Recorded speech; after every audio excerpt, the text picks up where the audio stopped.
မောင်ရဲ့ညာရဲ့အာကာမြေ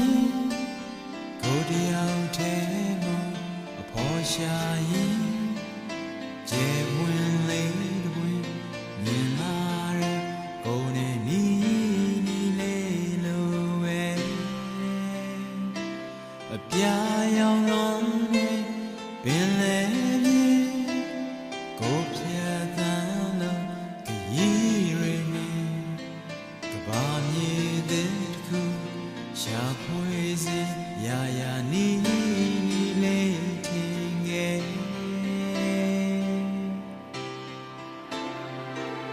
ကိုရှောင်းလာတဲ့ဒီမြေကြီးဆုံးလာခဲ့တဲ့ညဝန်းဆောင်တွေ